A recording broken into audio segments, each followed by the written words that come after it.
咖啡时空给你讲个好故事。今天要讲的是日本导演滨口龙介的电影《Drive My Car》驾驶我的车。剧本改编自村上春树的短篇小说。滨口是日本近年来最有特色的导演，他的镜头不带立场，以旁观者的身份直视人世间的哀伤。村上春树多次获得诺贝尔奖提名，他的作品带有一种飘雪落下、江水逝去、人生没有意义的迷茫和虚无。剧本里还采用了大量契诃夫的台词。契诃夫是俄国著名短篇小说家，他的特色是能在波澜不惊的生活对话中窥视人性至深之处。所以这部电影简直就是三位跨时代大师的完美合作，成为2022年奥斯卡最佳影片、最佳导演、最佳改编剧本的大热门，离不开这强大的卡司。整部影片用隐喻、象征、人格分离的布局，在平常的叙事中，在油腻中年的现实人生中，看到一种魔幻超现实的效果。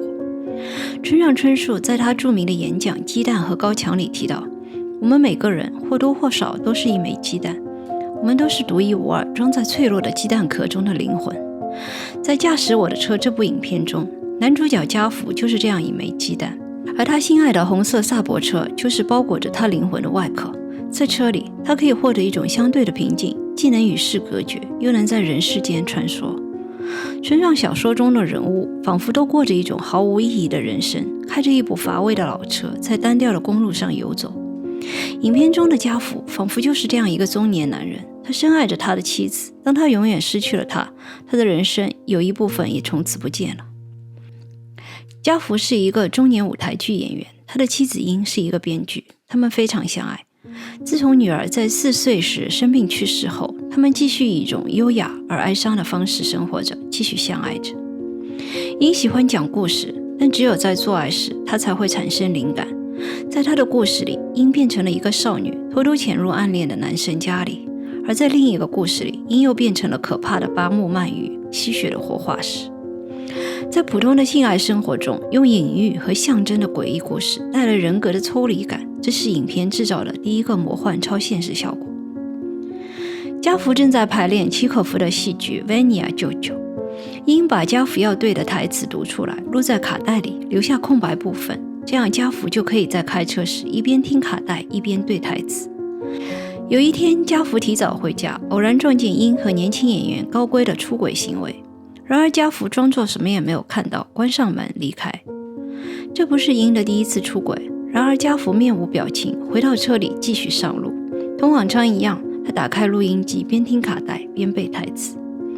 台词里的温尼亚舅舅说：“我的生活迷失了，已经无法挽回；我的过去一去不返，已经无足轻重。”家福的人格仿佛从他的身体里分离出来，飘到空中，变成温尼亚舅舅，又下沉继续开车。温尼亚舅舅说：“25年来，我一直都在假装是某个我不是的人。”在单调的公路上，用文本的互换制造角色脱离的效果，这是影片的第二个魔幻超现实布局。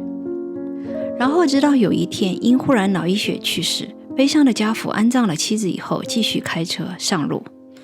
前戏在这里结束，影片已经过去了40分钟，正戏的字幕才刚刚出现。这也是导演滨口龙介的一个高明之处，打乱了正常叙事，让观众在一个貌似乏味的婚外情故事中忽然体验到一种虚幻感。正戏发生在英去世的2年后，家福因要来到广岛参加戏剧节，负责重新排练《温尼亚舅舅》这部舞台剧。没想到当年的情敌高圭也出现了，家福表现得很淡定，并安排高圭扮演主角温尼亚。这时候杜莉也出现了，杜莉是戏剧节为家福特配的司机，一个23岁的女孩。她面无表情，一言不发，像富士山一样的冰冷。家福虽然不愿意别人碰他的爱车，却被杜莉高超的车技折服，勉强同意。戏剧节安排的是创新版的《温尼亚舅舅》，演员来自不同国家地区，用日语、韩语、国语、手语、英语等进行交叉对戏。这种无国界多语言形式的舞台剧极富挑战，家福精神抖擞，投入工作。但只要一回到他的车里，家福依然面无表情，听卡带背台词。唯一的改变是驾车的司机换成了杜莉姑娘，她开车又平又稳，又好像不存在一样。直到有一天，高圭的车坏了，就蹭家福的车一起回家。长长的寂寞公路，广岛的夜色很迷人，忽然好像每个人都可以打开心扉。两个原本应该充满敌意的男人，忽然惺惺相惜，聊起了念念不忘的同一个女人。家福向高龟坦白说，因为害怕失去鹰，所以他假装看不到鹰的不忠诚。两个男人都听鹰说过少女的故事，但故事的结尾只有高龟才知道，仿佛是为了帮家福解开心结。高龟揭示了故事的真正含义。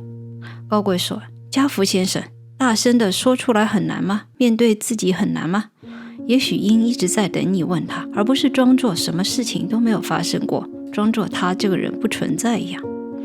这一段慷慨激昂、感人肺腑的规劝，貌似也打动了开车的女司机杜丽。她冰冷的脸上仿佛有了一点温度。等到高龟下车后，在这个吐露心事的夜晚，杜丽也说起自己无法释怀的往事。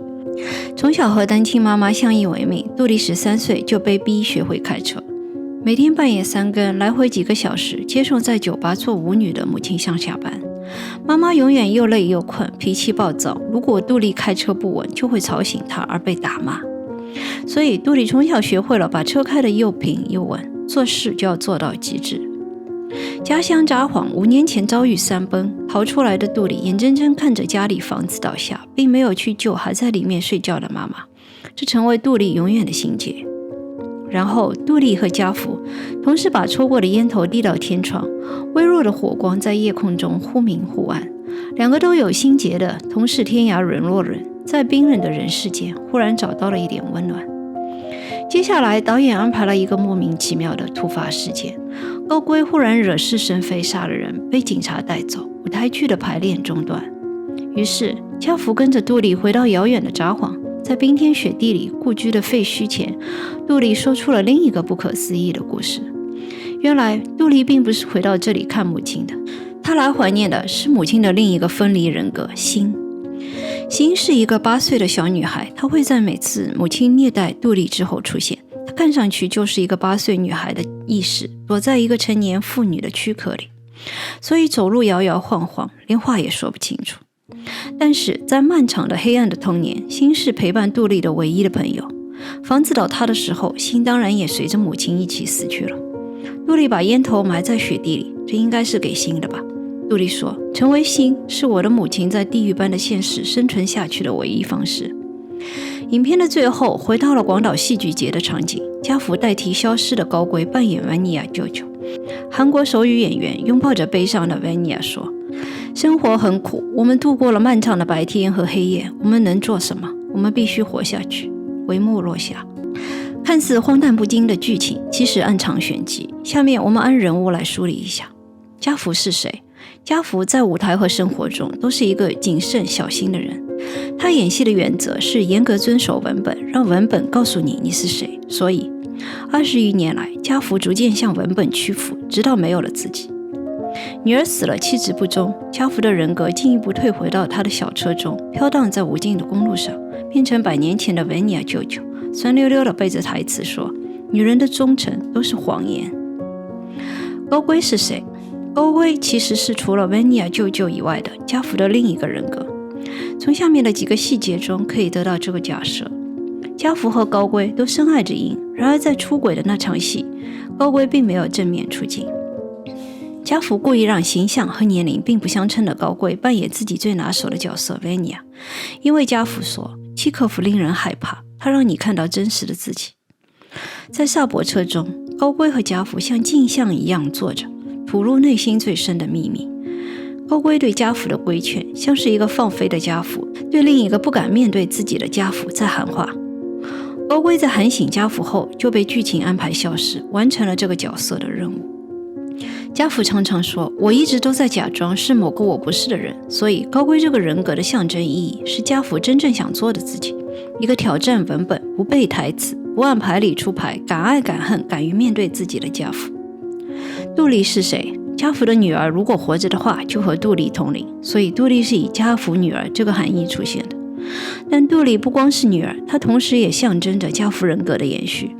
两个人有相同的心结，同样的不敢面对自己，同时伸出车窗的烟头，在冰天雪地的人生里同样需要拥抱取暖。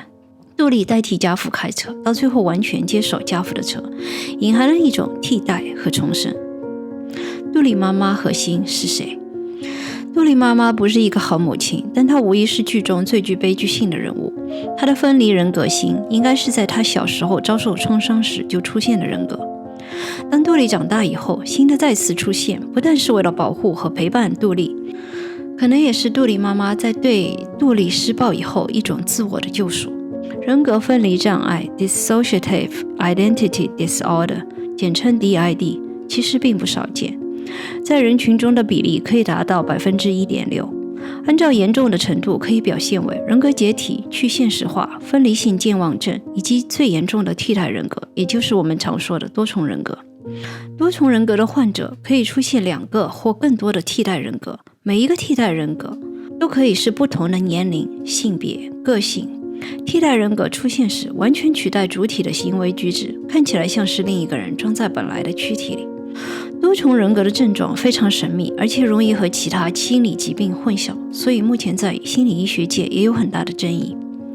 但普遍的共识是，替代人格的产生是由于个体试图适应创伤、保护自己的一种行为。患者通常在童年遭受巨大创伤，特别是遭受性虐待的经验。所以真实案例中的替代人格一般不具有攻击性，很多电影中的描述并不正确，这也造成了很多迷思和误解。在加州有一个非常著名的多重人格的真实案例，一个名叫 Insana， 也是23岁的女孩，她有11个替代人格，每个人格都是不同年龄、个性，是完全不同的个体。其中最常出现的人格是一个只有3岁的女孩。Insana 的童年非常悲惨，遭受过各种难以言传的性虐待。他把替代人格出现时的症状描述成驾车的感觉，原本是自己在开车，但开着开着，司机被替代人格取代，自己被安排到后座，对发生的一切都无能为力的感觉。这个描述刚好对应片名《驾驶我的车》。家父从自己开车到变成 Vanya 舅舅在开车，到被杜丽取代开车，到最后把车给杜丽开，象征的是家父的自我慢慢消失的过程。最后的问题，影片到底想说的是什么？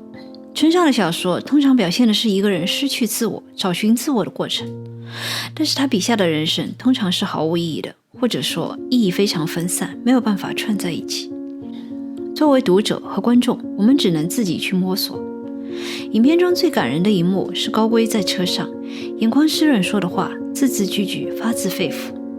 他说：家父先生，即使你深爱一个人，你还是不能完全看清他的心，你会感到受伤。但如果你付出足够的努力，你至少应该能看清自己的心。如果你真的想看清一个人，你唯一可以做的是正视和深刻地面对自己，并以一种可行的方式接受它。影片中最令人深思的是实验剧场的象征意义，通过文本互换，让100年前的契可夫和现代人类进行交流，通过放下文本，让不同国界听不懂对方的语言的演员们进行交流，用韩国手语演员的表情、气息和肢体的表达性来代表一种更直接、更坦诚的沟通。当我们听得到、听得懂的时候，我们往往关起了耳朵，忘了去倾听。只有当我们听不懂对方的语言，或者听不到对方声音的时候，我们才能投入我们全部的感官，用心去交流，用心去聆听。伸出车窗的烟头、冰天雪地的取暖和韩国手语演员的拥抱，都象征着一种打开心扉的最真诚的交流。生活的痛苦是普世的，而人类必须活下去，所以任何真诚的努力都是有价值的。今天的故事就到这里，喜欢请点赞并订阅，让我们在时空中再相见。